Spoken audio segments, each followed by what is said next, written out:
Certainly, it's about connecting Africa, the 54 countries, trying to work together to build a bigger market for investors within Africa, for investors outside Africa. It's about building infrastructure to enable the movement of trucks, the movement of trade. It's about one-stop border post. So that, trucks don't spend 3 days at a border; they spend 30 minutes instead. It's about movement of people. It's about aviation. It's about the common pools on electricity, transmission. That's what this conference is about. But at the same time, building a voice to be able to fight better at platform of institutional governance globally is important, whether it's a WTO, wherever it is. That's what this conference is about.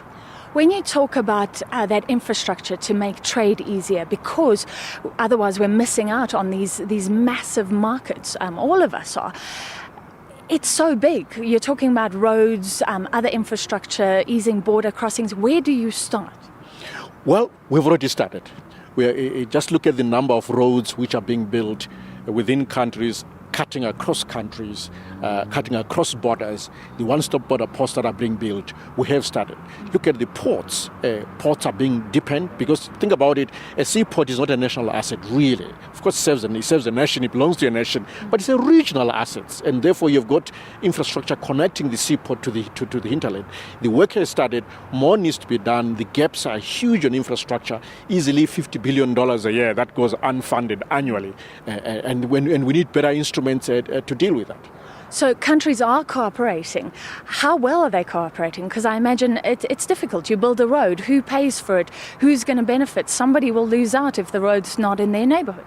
Of course, you can't build roads everywhere. You have to build them at a specific place in order to maximize their impact in terms of reducing the cost of travel, the cost of production, to improve productivity, to accelerate connectivity. You have to be selective and strategic, such as you can't put a seaport anywhere. There are specific areas around Africa where you can credibly develop a viable seaport. So there'll be winners, there'll be losers, but overall, I think the way is up. What I see here mainly is think tanks, researchers, but not heads of state. Is this basically starting, getting the ball rolling? Of course, it's important to invest in knowledge in order to understand the issues around regional integration. What you have here is participants who have deep knowledge, who are researching on knowledge around making the issue work better. That's what this conference is about.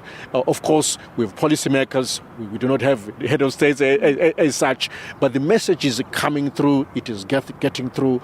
We're able to issue a communique out of this conference just to highlight the issues that are being raised. It's about Africans thinking about integrating their continent better. That's what it's about. If you had to pick one priority, whether it be power, roads, what would it be? What's the practical infrastructure project that African leaders should be focusing on right now? The one area is electricity. It's about power. If we can, make sure that this is provided, we invest in it, whether it's hydro, whether it's geothermal or wind, we need more power. Let's power Africa.